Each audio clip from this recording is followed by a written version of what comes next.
평범한 하루였습니다. 서울의 어느 소방서 오전 9시 20분. 가을 햇살이 소방서 창문으로 스며들고 있었죠.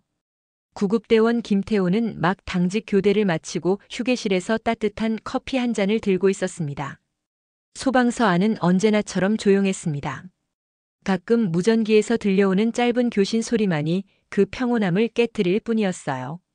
김태호는 38살 구급대원 생활 15년 차였습니다. 까만 머리에 굵은 눈썹, 언제나 진지한 표정을 짓고 있었지만 웃을 때면 눈가에 잔잔한 주름이 잡히는 사람이었죠. 그는 커피를 한 모금 마시며 어제 있었던 출동 기록을 살펴보고 있었습니다. 교통사고, 노인 낙상, 심장 발작 의심 환자. 모두 일상적인 출동이었어요. 오늘도 무사히 지나갔으면 좋겠네요. 옆자리의 동료 박지원이 하품을 하며 말했습니다. 김태호는 조용히 고개를 끄덕였습니다. 구급대원들에게 조용한 하루는 축복과도 같았죠. 누군가에게 위급한 상황이 생기지 않기를 바라는 마음, 그것이 그들의 일상적인 기도였습니다.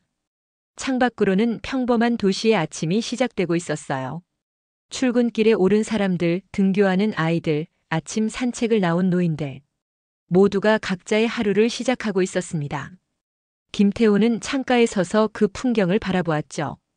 15년 동안 그는 이 도시의 수많은 사연을 목격해왔습니다. 기쁨의 순간도 절망의 순간도 있었어요. 무전기에서 갑자기 소리가 들렸습니다. 구급 1팀 출동 요청. 서울시 강서구 화곡동 237번지. 80대 여성 의식 저하 상태. 김태호는 커피잔을 내려놓고 재빨리 자리에서 일어났습니다. 그의 동료들도 마찬가지였죠. 몇 초 안에 모든 대원들이 구급차로 뛰어갔어요. 이것이 그들의 일상이었습니다. 언제든지 호출이 오면 모든 것을 멈추고 달려가는 것. 누군가의 위급한 순간에 함께하는 것. 구급차 사이렌이 울리기 시작했습니다. 김태호는 조수석에 앉아 주소를 확인하고 있었어요. 화곡동 서울 외곽의 오래된 주택가였습니다. 조금 더 정확한 정보를 얻기 위해 김태호는 신고자에게 전화를 걸었죠. 여보세요, 소방구급대입니다. 현재 환자 상태는 어떤가요? 전화기 너머로 떨리는 목소리가 들렸습니다. 어머니가 갑자기 쓰러지셨어요. 숨은 쉬고 계신데 의식이 없어요. 빨리 와주세요. 김태호는 차분하게 대답했습니다. 곧 도착하겠습니다. 환자분을 평평한 곳에 눕히시고 옷은 느슨하게 풀어주세요. 그는 전화를 끊고 운전석의 동료를 향해 고개를 돌렸어요. 최대한 빨리 가야 할 것 같습니다. 구급차는 아침 시간 서울의 복잡한 도로를 헤치고 나아갔습니다. 사이렌 소리에 길을 비켜주는 차들 사이로 그들은 한 생명을 향해 달려가고 있었죠. 김태호는 창밖을 바라보며 깊은 숨을 내쉬었습니다. 매번 출동할 때마다 그의 마음속에는 작은 긴장감이 맴돌았어요. 20년 가까이 이 일을 해왔지만 여전히 각 출동은 그에게 새로운 도전이었습니다. 구급차가 신고 현장에 도착하기까지는 약 12분이 걸렸습니다. 좁은 골목길을 지나 낡은 2층 주택 앞에 구급차가 멈췄죠. 김태호와 동료들은 응급 장비를 들고 재빨리 차에서 내렸습니다. 집 앞에는 중년 여성이 불안한 표정으로 서 있었어요. 이쪽입니다. 빨리요. 그녀가 떨리는 목소리로 말했습니다. 김태호는 그녀를 따라 집 안으로 들어갔습니다. 오래된 가구들이 놓인 거실 그 한가운데 노란 이불 위에 한 노인이 누워 있었죠. 가냘픈 몸, 주름진 얼굴, 희미하게 숨을 쉬고 있었지만 의식은 없어 보였습니다. 어머니가 아침에 일어나시려다가 갑자기 쓰러지셨어요. 평소에는 건강하셨는데. 딸로 보이는 여성이 눈물을 흘리며 말했습니다. 김태호는 재빨리 노인의 상태를 확인했어요. 맥박은 약했고 호흡은 불규칙했습니다. 동공 반응도 느렸죠. 그는 동료들과 눈빛을 교환했습니다. 상황이 좋지 않았어요. 혈압 90-50, 맥박 약함, 산소 포화도 85%. 동료가 측정값을 알려왔습니다. 김태호는 즉시 산소 마스크를 노인의 얼굴에 대고 정맥 주사를 놓기 시작했어요. 그의 손놀림은 빠르고 정확했습니다. 15년의 경험이 그의 몸에 배어 있었죠. 뇌졸중이나 심장 발작일 가능성이 있습니다. 즉시 병원으로 모셔야 해요. 김태호가 가족들에게 말했습니다. 방 안에는 노인의 딸로 보이는 여성 외에도 손자, 손녀로 보이는 젊은이들이 모여 있었어요. 그들의 얼굴에는 공포와 슬픔이 뒤섞여 있었습니다. 김태호는 그런 표정을 수천 번도 더 보아왔죠. 갑작스러운 불행 앞에서 인간이 짓는 보편적인 표정이었습니다. 김태호와 동료들은 신속하게 노인을 들것에 옮겼습니다. 좁은 복도를 지나 밖으로 나오는 동안 김태호는 계속해서 노인의 상태를 체크했어요. 시간이 촉박했습니다. 그들이 구급차에 노인을 싣는 동안 마을 이웃들이 하나둘 모여들기 시작했죠. 괜찮을까요? 박 할머니. 누군가 물었지만 김태호에겐 대답할 시간이 없었습니다. 구급차 안으로 들어간 김태호는 심전도를 연결하고 추가적인 처치를 시작했어요. 구급차가 출발하자 사이렌 소리가 다시 거리를 울렸습니다. 가을 아침의 평온함을 깨트리는 긴급한 신호였죠. 최단 거리로 서울대학교 병원으로 가주세요. 김태호가 운전석의 동료에게 말했습니다. 구급차 안에서 김태호는 노인의 손을 잡았어요. 차가운 손, 푸른 정맥이 도드라진 노인의 손이었습니다. 그 손에는 오랜 세월의 흔적이 담겨 있었죠. 주름진 피부, 굽은 손가락, 그리고 왼손 약지에는 오래된 반지 자국이 희미하게 남아 있었습니다. 김태호는 문득 자신의 할머니를 떠올렸어요. 5해 전에 돌아가신 할머니. 마지막 순간에 할머니의 손을 잡아주지 못했던 기억이 그를 스쳤습니다. 출동 중이었기에 병원에 도착했을 때는 이미 할머니가 돌아가신 후였죠. 그때의 후회가 지금도 가끔 그를 찾아왔습니다. 구급차는 시내의 복잡한 도로를 헤치며 달렸어요. 인공호흡기의 규칙적인 소리, 심전도의 불규칙한 비프음, 그리고 무전기를 통해 병원의 상황을 전달하는 동료의 목소리. 이 모든 소리 속에서 김태호는 노인의 작은 변화도 놓치지 않으려 집중하고 있었습니다. 구급차가 서울대학교 병원 응급실 앞에 도착했을 때 노인의 상태는 더욱 악화되어 있었습니다. 맥박은 더 약해졌고 호흡은 더 불규칙해졌죠. 김태호의 표정이 굳어졌어요. 이런 상황은 좋은 신호가 아니었습니다. 구급차 문이 열리자마자 대기하고 있던 응급의학과 의사와 간호사들이 달려왔습니다. 김태호는 신속하게 환자 상태를 의사에게 전달했어요. 85세 여성 환자 오전 9시경에 갑자기 의식을 잃고 쓰러졌습니다. 혈압 90/50, 맥박 불규칙, 산소 포화도 83으로 떨어졌습니다. 현장에서 산소 공급과 정맥 주사 시행했습니다. 의사는 고개를 끄덕이며 들것을 밀어 응급실 안으로 들어갔습니다. 김태호와 동료들도 함께 따라갔죠. 응급실 안은 형광등 불빛 아래 분주했습니다. 의료진들이 신속하게 움직이며 환자를 응급처치대로 옮겼어요. CT 준비해주세요. 뇌졸중 의심됩니다. 의사가 간호사에게 지시했습니다. 그때였습니다. 갑자기 심전도 모니터에서 경고음이 울렸어요. 평평해진 선, 그것은 심장이 멈췄다는 신호였습니다. 의료진들의 표정이 일제히 긴장으로 바뀌었죠. 심정지, 심폐소생술 시작합니다. 의사가 외쳤습니다. 김태호는 본능적으로 한 걸음 앞으로 나갔어요. 그는 수없이 많은 심폐소생술을 해왔고 지금 이 순간에도 도울 준비가 되어 있었습니다. 의사는 김태호를 보고 고개를 끄덕였죠. 묵묵한 허락이었습니다. 김태호는 노인의 가슴에 손을 얹고 규칙적으로 압박을 시작했어요. 리듬감 있게 강하게 하지만 과하지 않게. 그의 이마에는 땀방울이 맺혔습니다. 응급실의 모든 소리가 그의 귀에서 멀어지는 듯 했죠. 그는 오직 자신의 손끝에서 전해지는 감각에만 집중했습니다. 1, 2, 3. 그는 마음속으로 숫자를 세며 압박을 계속했어요. 30번의 압박과 2번의 인공호흡. 이 과정을 반복하는 동안 시간은 마치 늘어나는 것처럼 느껴졌습니다. 에피네프린 준비. 의사가 외쳤습니다. 간호사가 재빨리 주사기를 준비했죠. 압박과 약물 투여, 전기 충격. 그들은 모든 방법을 동원했어요. 응급실의 시계는 천천히 움직이고 있었지만 모든 이의 마음속에서는 시간이 빠르게 흘러가고 있었습니다. 위급한 순간 생과 사의 경계에서 벌어지는 시간의 역설이었죠. 다시 한번 제세동기 충전. 의사의 지시가 이어졌습니다. 전기 충격이 노인의 몸을 통과했지만 심전도에서는 여전히 평평했어요. 김태호는 다시 심폐소생술을 시작했습니다. 그의 팔은 이미 피로에 떨리고 있었지만 그는 포기할 수 없었습니다. 그의 손끝에 한 생명이 달려 있었기 때문이죠. 그때였습니다. 미세하게 하지만 분명히 심전도 모니터에 작은 파동이 나타났어요. 그리고 점점 더 뚜렷해졌습니다.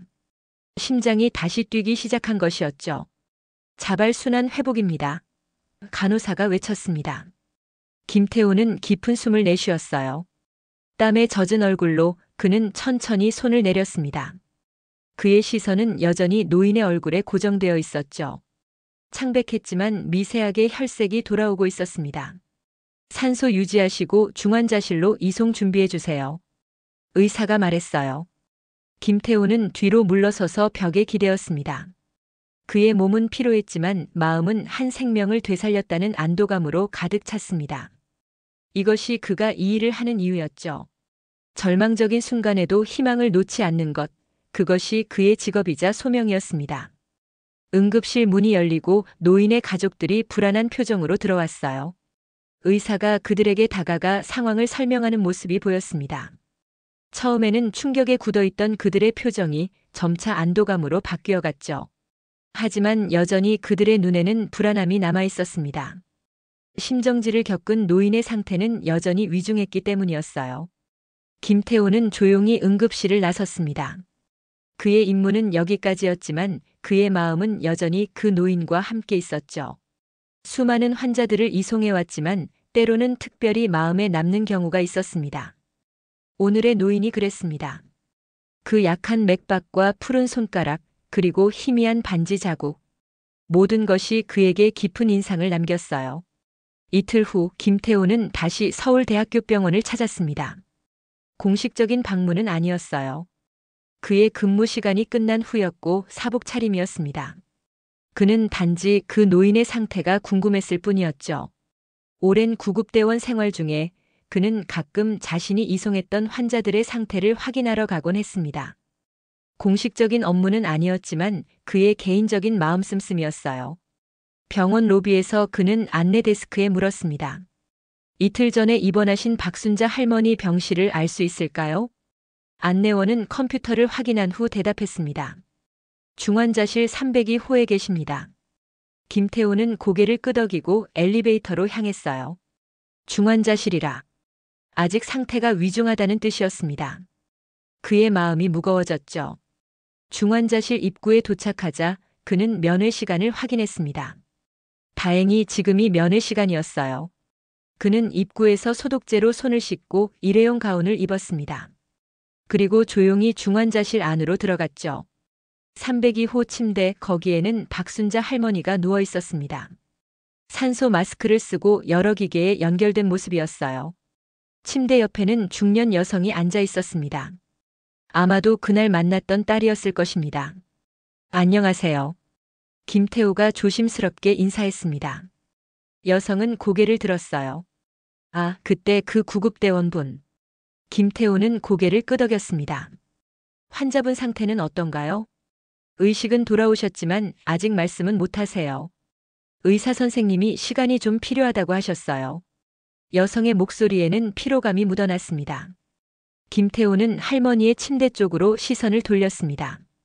할머니는 눈을 뜨고 있었어요. 희미하게 빛나는 갈색 눈동자. 그 눈에는 깊은 피로감과 함께 두려움이 서려 있었습니다. 제가 잠시 있어도 될까요? 김태호가 물었습니다. 여성은 고개를 끄덕였어요. 네, 저는 잠시 커피를 마시러 가볼게요. 그녀가 나간 후 김태호는 조용히 할머니의 침대 옆 의자에 앉았습니다. 할머니는 여전히 그를 바라보고 있었어요. 그 눈빛에는 질문이 담겨 있었습니다. 당신은 누구인가요? 안녕하세요, 할머니. 저는 이틀 전에 할머니를 이송했던 구급대원입니다. 김태호가 부드럽게 말했어요. 상태가 좀 어떠세요? 할머니는 대답하지 못했지만 그의 말을 이해한 듯 눈을 깜빡였습니다. 그리고 천천히 떨리는 손을 들어 올렸어요. 수액과 센서가 연결된 그 손이 공중에서 불안하게 흔들렸습니다. 김태호는 본능적으로 자신의 손을 내밀어 할머니의 손을 잡았습니다. 차가운 손이었지만 이틀 전보다는 조금 더 따뜻했어요. 할머니의 눈에 순간 안도감이 스쳤습니다. 그리고 다시 불안함이 찾아왔죠. 저기, 나, 무서워. 할머니가 산소 마스크 아래로 겨우 속삭였습니다. 김태호는 그 말을 들었지만 처음에는 믿기 어려웠어요. 그토록 약한 상태에서 할머니가 말을 할 수 있다는 것이 놀라웠기 때문입니다. 그는 할머니의 손을 조금 더 단단히 잡았죠. 무서워하지 마세요.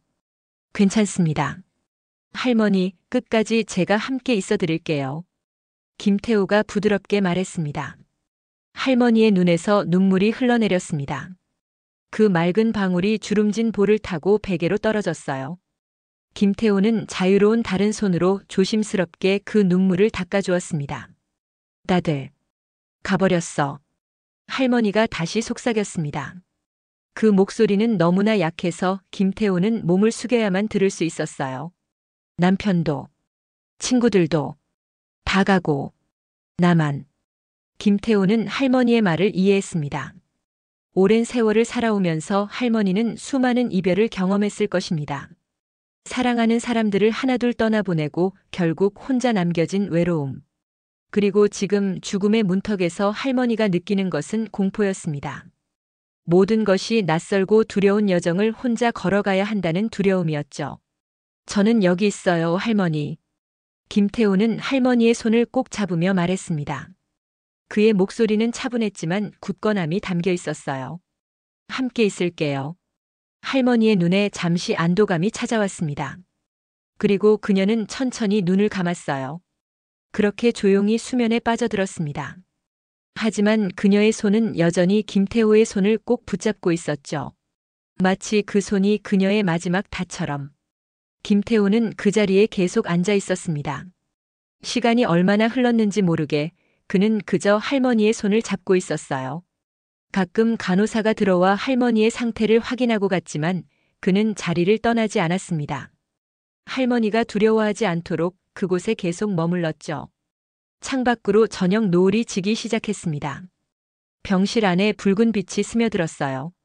김태호는 문득 자신의 할머니를 다시 떠올렸습니다. 할머니가 돌아가시기 전 그는 할머니 곁을 지키지 못했죠. 그날도 그는 출동 중이었고 병원에 도착했을 때는 이미 할머니가 세상을 떠난 후였습니다. 그 후회가 지금까지 그의 마음에 남아 있었어요. 박순자 할머니의 딸이 다시 병실로 돌아왔습니다. 그녀는 김태호가 여전히 할머니의 손을 잡고 있는 것을 보고 놀란 듯 했어요. 계속 여기 계셨던 거예요? 그녀가 물었습니다. 김태호는 고개를 끄덕였어요. 할머니께서 두려워하셔서요. 혼자 있게 하고 싶지 않았습니다. 여성의 눈에 눈물이 고였습니다. 정말 감사합니다. 제가 잠시 집에 다녀와야 해서. 김태호는 이해한다는 듯 고개를 끄덕였죠. 괜찮습니다. 조금만 더 있다가 가려고 했어요. 그러나 그때였습니다. 갑자기 할머니의 심장 모니터에서 불규칙한 신호음이 울렸어요. 그리고 곧이어 경고음이 울리기 시작했습니다. 김태호와 여성의 얼굴에서 동시에 혈색이 사라졌죠. 간호사들이 재빨리 병실로 뛰어들어왔습니다. 의사 선생님 호출해 주세요. 환자 상태가 급변했습니다. 김태호는 자리에서 일어났지만 여전히 할머니의 손을 놓지 않았어요. 의료진들이 분주히 움직이는 가운데 그는 그저 할머니의 손을 꼭 잡고 서 있었습니다. 할머니의 딸은 병실 한쪽에서 공포에 질린 얼굴로 모든 것을 지켜보고 있었죠. 의사가 들어와 할머니의 상태를 신속하게 확인했습니다. 심장 기능이 약화되고 있습니다. 응급처치 준비해 주세요. 바쁜 움직임과 긴장된 목소리들 사이에서 김태호는 할머니를 바라보았어요. 할머니의 눈이 다시 떠졌습니다. 그 눈은 혼란스러움과 두려움으로 가득했죠. 그리고 절박하게 김태호를 찾고 있었습니다. 김태호는 의사에게 물었어요. 잠시만 손을 잡고 있어도 될까요? 의사는 잠시 망설이다가 고개를 끄덕였습니다. 네, 하지만 처치에 방해되지 않게 주의해 주세요. 김태호는 할머니 가까이 몸을 숙였습니다. 그리고 부드럽게 말했어요. 할머니, 제가 여기 있어요. 두려워하지 마세요. 함께 있을게요. 할머니의 눈에 미세한 안도감이 찾아왔습니다. 그리고 그녀는 김태호의 손을 꼭 쥐었죠. 놀랍게도 그 약해진 상태에서도 그녀의 소나기는 꽤 강했습니다. 의료진들이 여러 약물을 투여하고 장비를 조정하며 할머니를 돕고 있었어요. 김태호는 그저 할머니의 손을 잡고 때때로 그녀의 이마를 쓰다듬었습니다. 말없이 하지만 깊은 위로를 전하며. 시간이 얼마나 흘렀을까요? 간호사들의 움직임이 조금씩 느려졌습니다. 그들의 표정에서 긴장감이 조금씩 풀려갔어요. 할머니의 상태가 다시 안정되기 시작한 것이었습니다. 일단 위기는 넘긴 것 같습니다. 의사가 말했어요. 하지만 여전히 상태는 위중합니다. 계속 지켜봐야 합니다. 할머니의 딸이 안도의 한숨을 내쉬었습니다. 김태호도 마찬가지였죠. 하지만 그들은 모두 알고 있었습니다. 이것은 일시적인 안정일 뿐 할머니의 상태는 여전히 매우 위험했습니다. 의료진들이 병실을 떠나고 김태호와 할머니의 딸만 남았습니다. 할머니는 다시 잠들어 있었지만 여전히 김태호의 손을 꼭 쥐고 있었어요. 다음 날 아침 김태호는 다시 병원을 찾았습니다. 이번에는 출동 전 잠시 시간을 내어 들른 것이었죠. 그는 중환자실로 향했지만 문 앞에서 발걸음을 멈췄습니다. 302호 병실 앞에는 여러 사람들이 모여 있었습니다.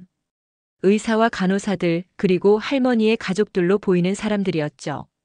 김태호는 조용히 그들에게 다가갔습니다. 할머니의 딸이 그를 발견하고 눈빛으로 인사했어요. 그녀의 눈은 눈물로 붉어져 있었지만 그 안에는 이상한 평온함이 깃들어 있었습니다. 할머니 상태가 어떤가요? 김태호가 조심스럽게 물었습니다. 의사 선생님이 오래 버티기 어렵다고 하셨어요. 딸이 떨리는 목소리로 대답했습니다. 가족들에게 연락해서 다들 오고 있어요. 마지막 인사를 드리려고. 김태호의 마음이 무거워졌습니다. 그는 출동 전이라 오래 머물 수 없었지만 잠시만이라도 할머니를 보고 싶었습니다. 그는 의사에게 양해를 구하고 병실 안으로 들어갔습니다. 할머니는 어제보다 더 창백해 보였습니다. 호흡은 약했고 심장 모니터의 파형도 불규칙했어요.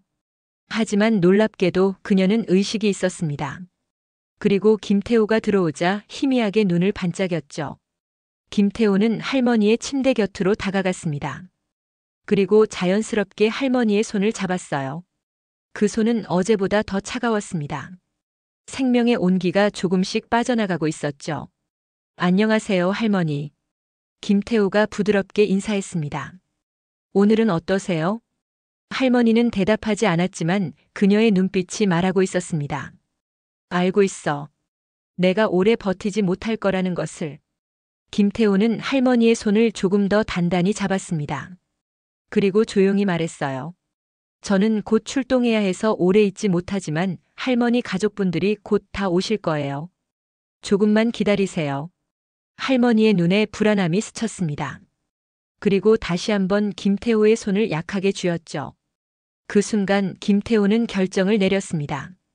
그는 자신의 무전기를 꺼내 팀원에게 연락했습니다.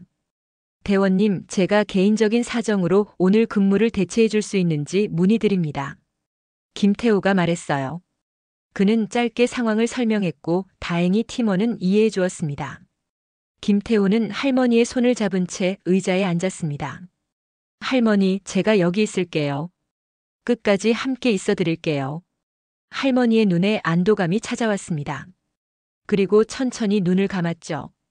그녀의 호흡은 여전히 약했지만 조금은 더 편안해 보였습니다. 시간이 흘렀습니다.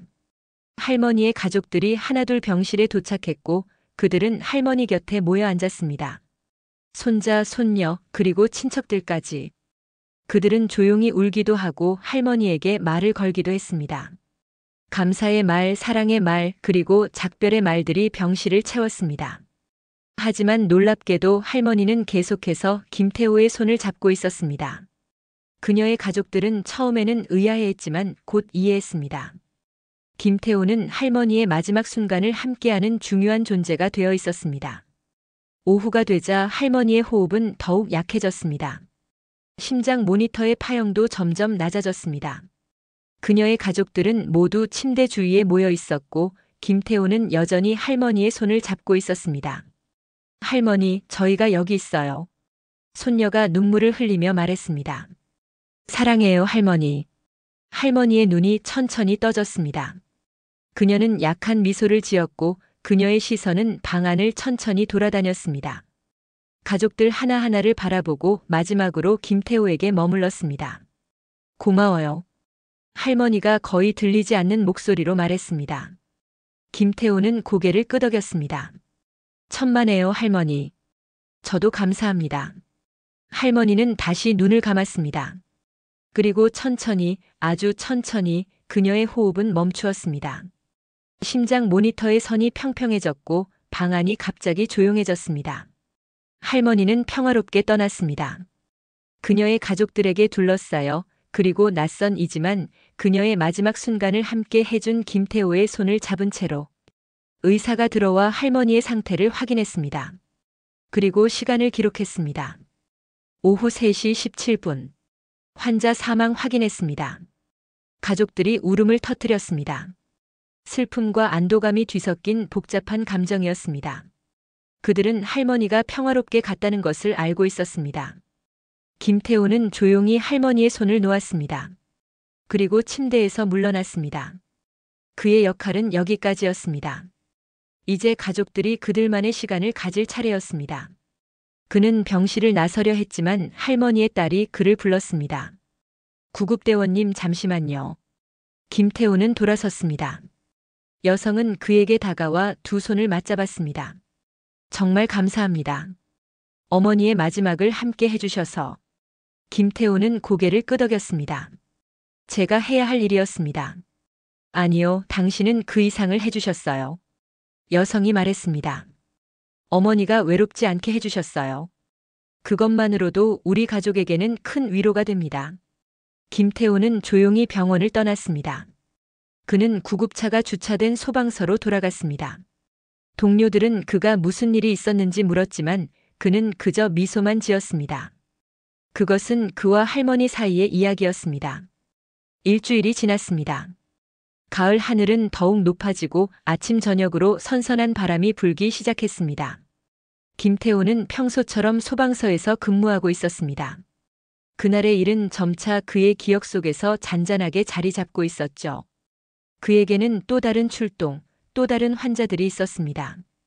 오전 11시 소방서 사무실에 택배 하나가 도착했습니다. 담당자가 김태호를 불렀어요. 김태호님, 택배 왔습니다. 김태호는 의아했습니다. 택배를 받을 일이 없었기 때문이었죠. 그는 사무실로 가서 작은 상자를 받았습니다. 보낸 사람은 박미정이었어요. 순간 그는 할머니의 딸 이름이 생각났습니다. 그는 조용히 상자를 열었습니다. 안에는 편지 한 장과 작은 천주머니가 들어있었습니다. 그는 먼저 편지를 펼쳤어요. 김태호 구급대원님께 저희 어머니는 마지막 가는 길에 너무나 따뜻한 손을 잡으셨습니다.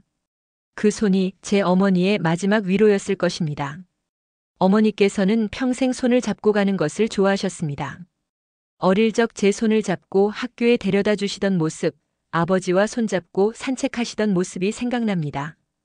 그리고 마지막까지 당신의 손을 꼭 잡고 계셨다고 하니 어머니는 아마도 행복하게 떠나셨을 것 같습니다. 동봉한 것은 어머니가 늘 가지고 다니시던 행운의 부적입니다. 어머니께서 50년 넘게 소중히 간직해 오신 것입니다. 당신과 같은 분에게 전해드리고 싶습니다. 감사합니다. 김태호는 주머니를 열었습니다. 안에는 낡은 도장 하나가 들어 있었습니다. 오래된 것이지만 정성스럽게 관리된 흔적이 보였습니다. 뒷면에는 작은 글씨로 행복이라고 적혀 있었습니다. 그의 마음이 따뜻해졌습니다. 그는 도장을 가만히 손에 쥐고 창밖을 바라보았습니다. 밖에는 여전히 사람들이 바쁘게 오가고 있었어요. 그들 중 누군가는 지금 위급한 상황에 처해 있을지도 모릅니다. 그리고 그들을 향해 달려가는 수많은 사람들이 있었죠. 소방관, 구급대원, 경찰관, 의사, 간호사. 김태호는 문득 자신의 직업에 대한 깊은 자부심을 느꼈습니다. 그것은 화려하게 빛나는 종류의 일이 아니었습니다. 뉴스에는 잘 나오지 않고 메달도 없고 인터뷰도 없었죠. 그저 누군가의 가장 절박한 순간에 함께 있어주는 일이었습니다. 그 같은 시간 서울 외곽의 한 공원에서는 할머니의 가족들이 모여 있었습니다. 그들은 할머니의 마지막 유품들을 정리한 후 할머니가 생전에 좋아하던 공원에 모여 작은 추모식을 하고 있었습니다. 어머니께서 마지막에 손을 잡아준 구급대원 분에게 도장을 보냈어요. 미정이 가족들에게 말했습니다. 그분이 아니었으면 할머니 마지막이 많이 외로우셨을 거예요. 손녀가 말했습니다. 그들은 할머니가 떠난 슬픔에 젖어 있었지만 동시에 그녀가 외롭지 않게 떠날 수 있었다는 사실에 위로를 받고 있었습니다. 한 낯선 이의 작은 친절이 그들 가족에게는 큰 위로가 되었던 것입니다. 김태호는 그날 오후에도 평소처럼 출동했습니다. 한 어린이가 자전거 사고로 다친 현장, 심장 질환이 있는 노인의 집, 그리고 교통사고 현장까지. 그는 모든 현장에서 최선을 다했습니다. 그리고 때때로 그는 환자의 손을 잡았습니다. 어떤 때는 진정시키기 위해서, 어떤 때는 안심시키기 위해서, 그리고 어떤 때는 그저 함께 있다는 것을 느끼게 해주기 위해서였죠. 밤이 깊어갔습니다. 그날의 마지막 출동을 마치고 소방서로 돌아온 김태호는 피로에 지쳐 있었지만 마음은 평온했습니다. 그는 주머니에서 할머니의 도장을 꺼내 가만히 바라보았습니다. 행복. 정말 간단한 단어였지만 그 안에는 깊은 의미가 담겨 있었습니다. 소방서 휴게실에서 김태호의 동료 중 한 명이 다가왔습니다. 무슨 생각해요? 김태호는 미소를 지었습니다. 그냥 우리가 하는 일에 대해서요. 힘든 일이죠. 동료가 말했습니다. 네, 하지만 가치 있는 일입니다. 김태호가 대답했습니다. 밖으로 창을 통해 보이는 서울의 밤하늘, 그 아래에는 수많은 사람들이 각자의 삶을 살아가고 있었습니다. 그리고 그들 중에는 지금 이 순간에도 누군가의 마음을 지키고 있는 사람들이 있었습니다. 뉴스에는 나오지 않고 매달도 없지만 진짜 영웅들이었습니다. 김태호는 창가에 서서 도시의 불빛을 바라보았습니다. 그리고 작은 소망을 품었습니다. 모든 사람이 혼자가 아닌 누군가의 손을 잡은 채 인생의 여정을 걸어갔으면 하는 소망이었습니다. 특히 마지막 순간에는 말이죠. 그는 주머니에 다시 도장을 넣고 다음 출동을 준비했습니다. 내일도 그는 누군가의 가장 절박한 순간에 함께할 것입니다. 그것이 그가 선택한 삶이었고 그가 발견한 행복이었습니다. 그저 손을 잡아줬을 뿐입니다. 하지만 때로는 그것이 가장 필요한 것일 수 있습니다.